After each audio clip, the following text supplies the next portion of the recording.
Out of fear of reprisal, I never went public with what I saw at Thrilling Journeys Park. I'm a coward, I know.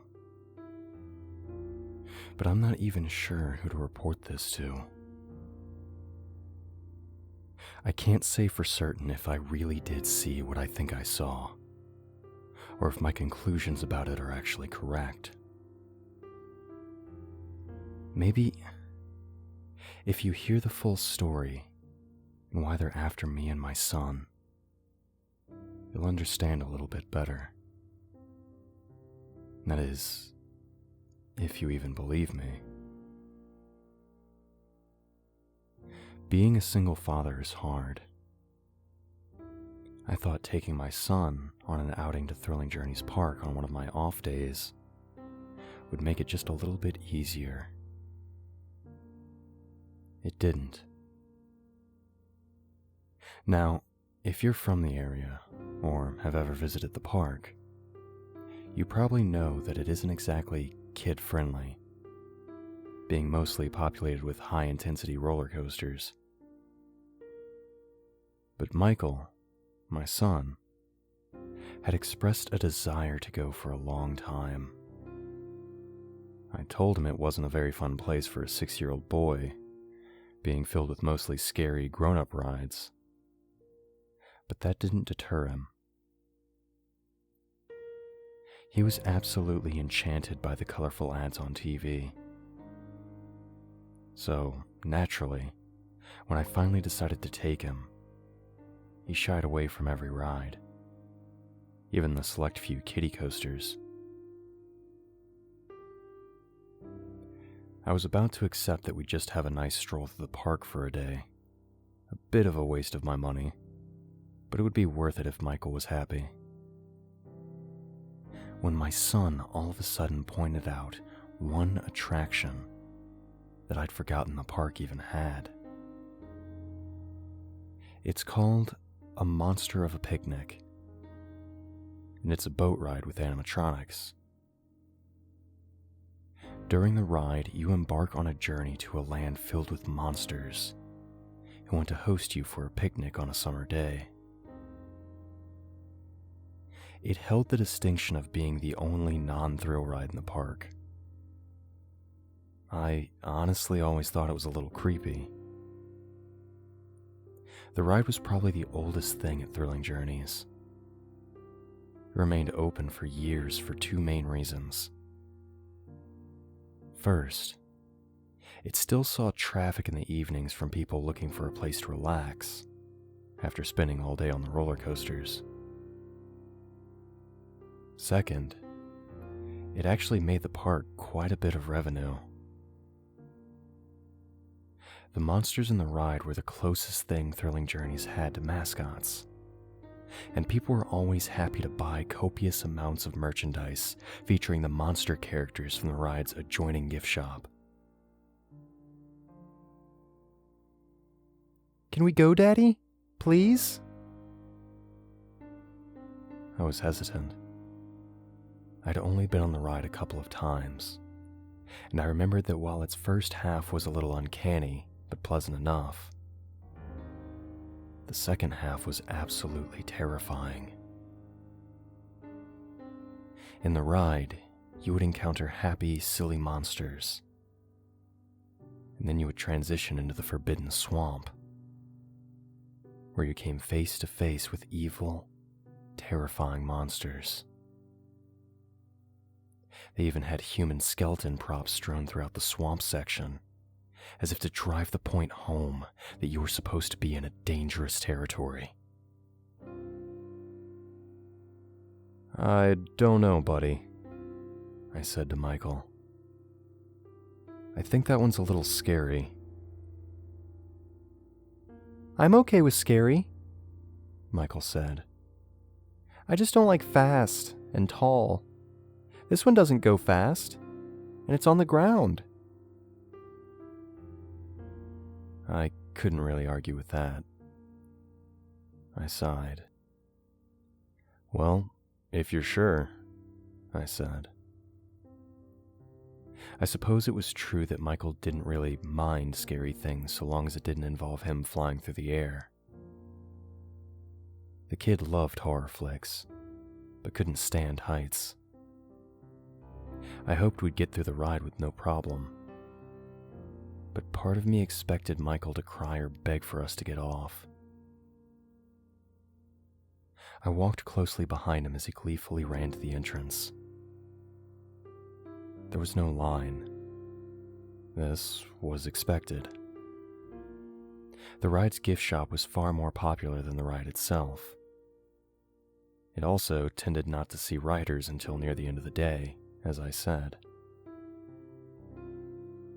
The boats were all queued up next to a facade that resembled a sunken antebellum house, and a rather crude mural featuring an assortment of monsters with colorful fur, all smiling with pointy teeth.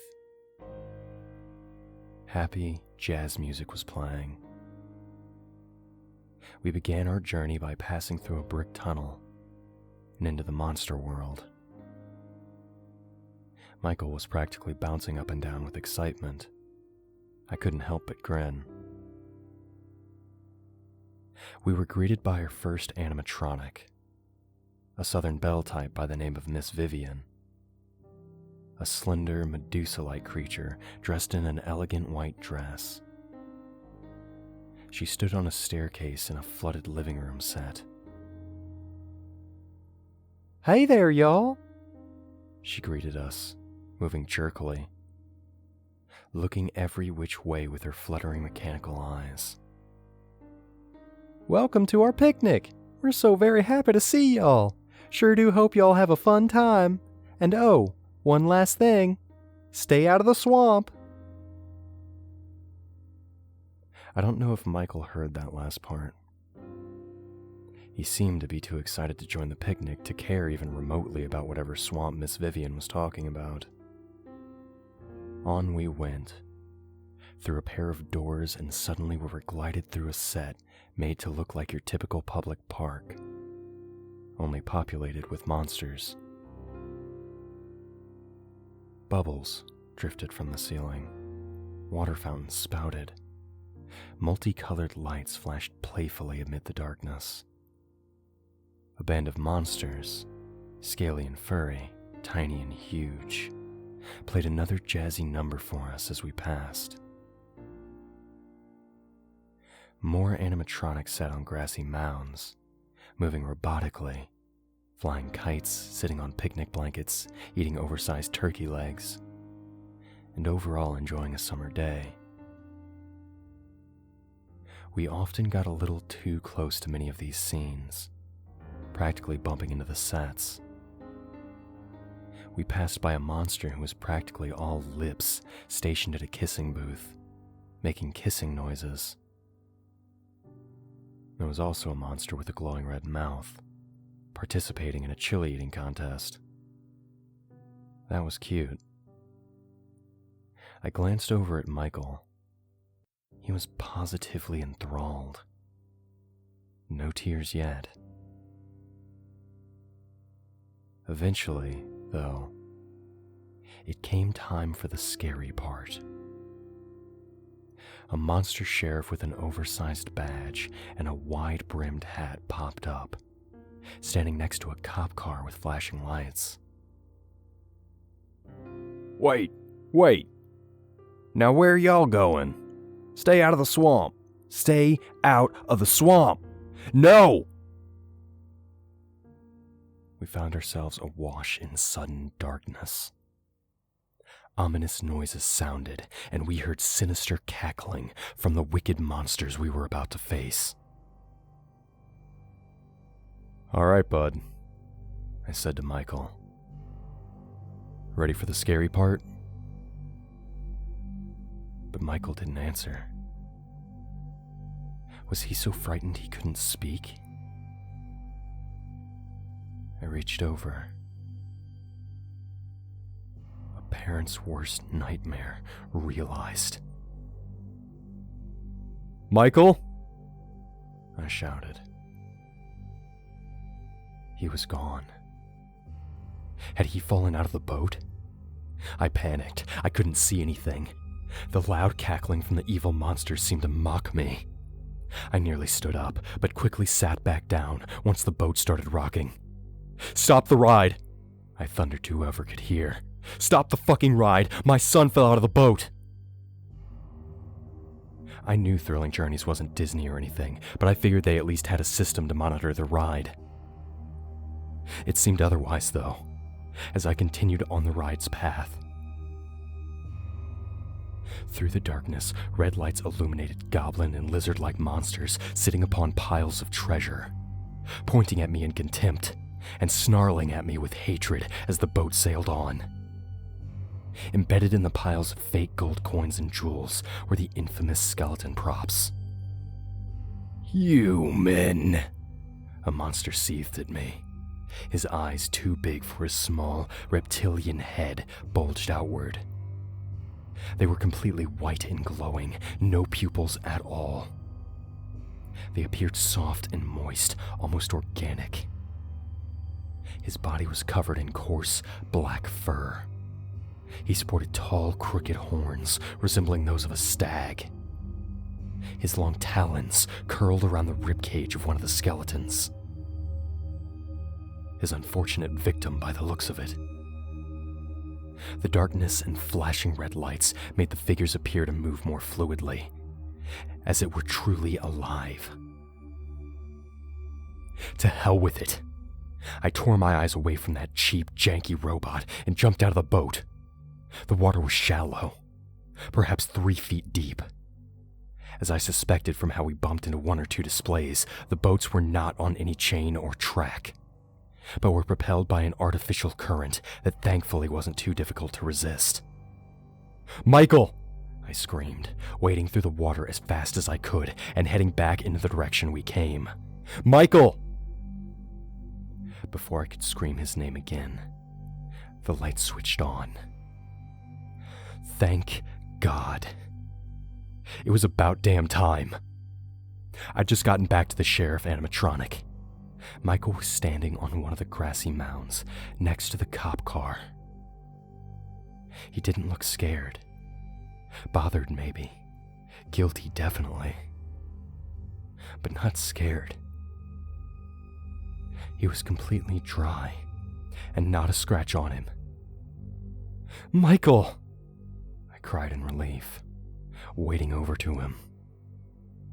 I climbed onto the grassy mound, knelt down, and started busily inspecting my son for injuries. "Are you hurt?" I asked frantically. Michael shook his head. He told me, "No," in a small voice. He didn't seem to want to meet my eyes. "Michael," I said sternly. "Michael, what happened?" I just didn't want to do the scary part," he confessed. I stared at him, dumbstruck.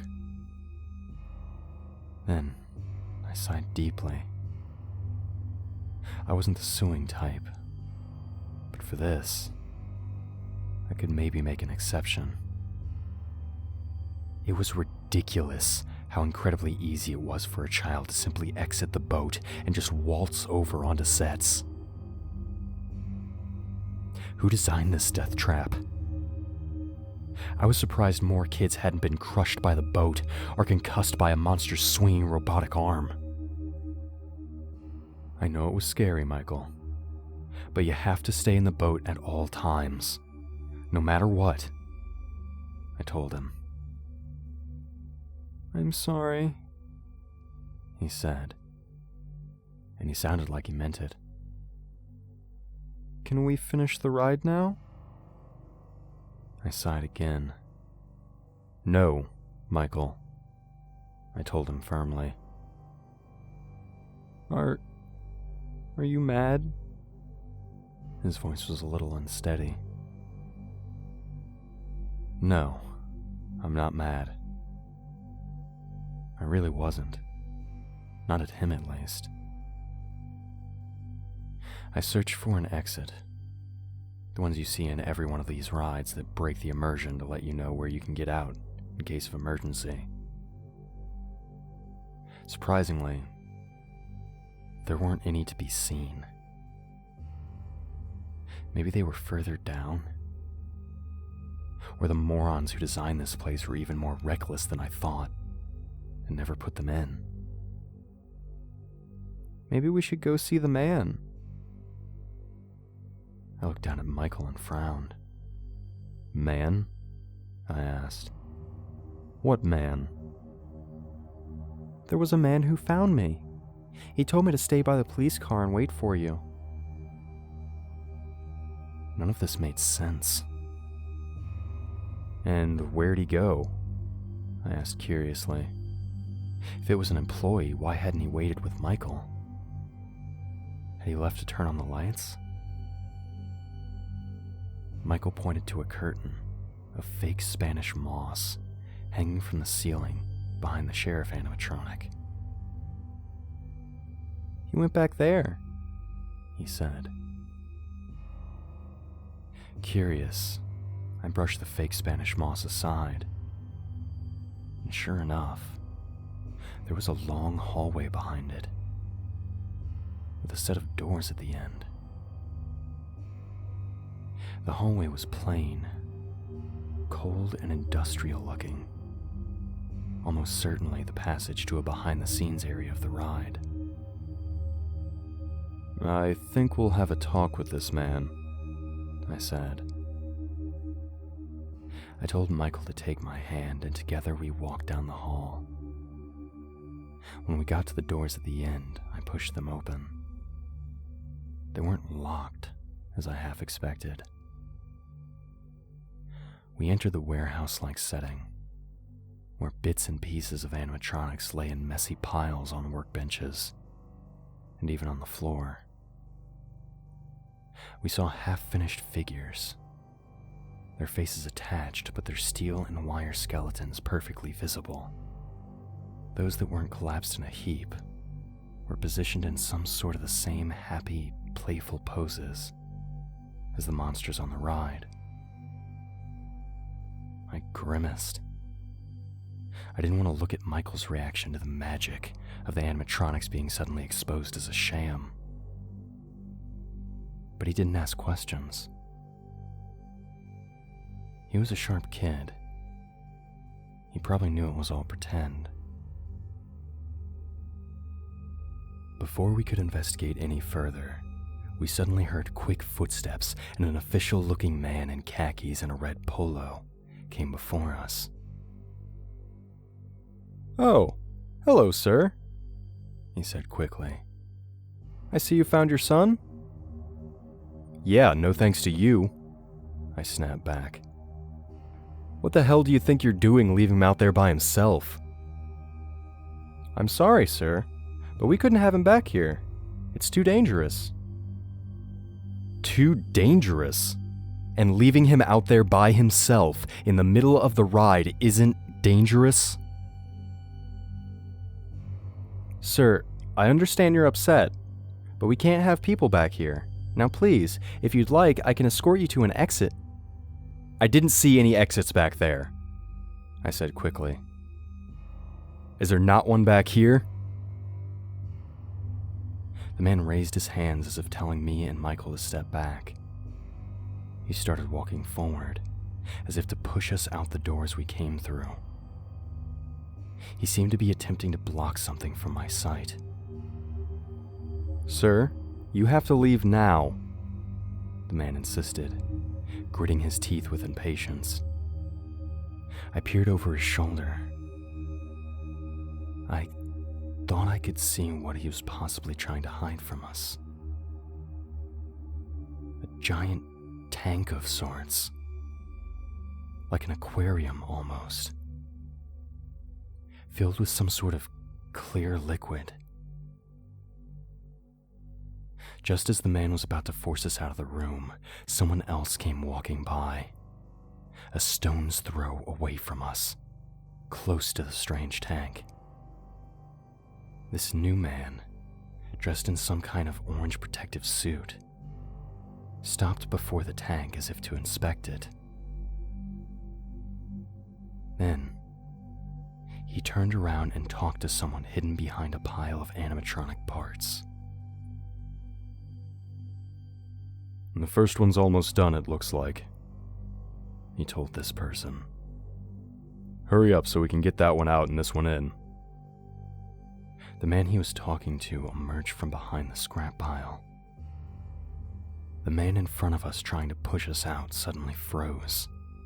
His eyes bulged. Beads of sweat appeared on his face. I craned my neck. Michael ducked down to take a look and gasped. I guess his friend followed him to go looking for his wallet. The third man presented himself, also clad in protective gear. He sounded almost sad. It didn't seem real. He was carrying the dead, limp, badly bruised body of a teenager in his arms. Maybe 16. The teen's limbs were mangled and twisted, resembling bent and gnarled branches. His neck seemed like it was snapped, hanging lamely in an unnatural position.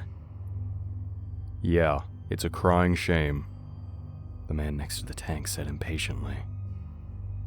"Now let's get this one in and the other one out." Suddenly, both men near the tank seemed to notice our eyes on them. They froze, shocked. Their mouths hung open. Something in the tank floated into view. "Get out!" The man in front of us roared.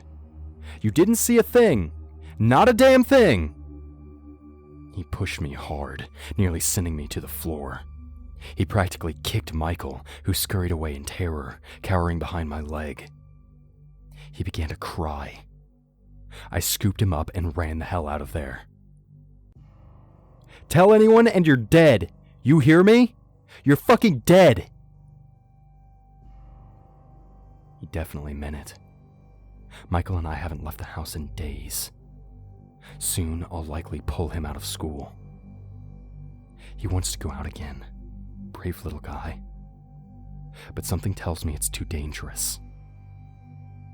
I have no formal diagnosis, but I wouldn't be shocked if I now have PTSD. The world is now simply too much for me. And I can't have my son parading around in it. Now when those ghouls potentially want our heads. To make sure their secret never gets out. I've done a lot of research since that day. Thrilling Journeys is involved in an open missing persons case involving 2 teenagers who were last seen at a Wendy's with their friends. Their friends reported that one of these boys wondered if he'd lost his wallet on the park's Mind Warp roller coaster after a day of fun. It's been theorized that they drove back to the park to look for the missing wallet at a time of night when the park was closed. It wasn't difficult for me to put 2 and 2 together. Perhaps they wandered onto the tracks in their search. Perhaps the hapless staff were doing a test run of the ride at that exact moment. They didn't want to be implicated in manslaughter. And besides, they had to liven up their merch-producing, money-making monster ride with new props somehow. Like I said, I don't know if that conclusion is correct, but I can't see any other explanation. Maybe my eyes were fooling me. Maybe it was all some strange daydream Michael and I shared that day. The kid is tough as nails. He can handle anything. I think he was bothered more by the angry, mean, yelling man than by what we saw in the tank. Try as I might, I can't forget. That tank. and what could be inside except some sort of acid. Hydrofluoric acid. Something like that. Had to be. I'll never be able to get the image of that skeleton out of my mind. Floating so ghost-like and peacefully in that giant tank, hidden in that godforsaken ride.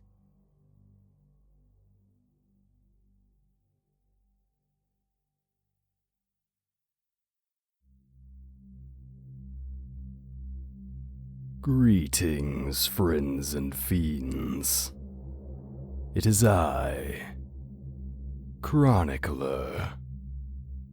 We here at Creepy Spaghet would like to thank Assorted Horrors for allowing us to tell their story. If you enjoyed this story, be sure to subscribe to stay updated on these terrible tales, and make sure to check out the author in the links below.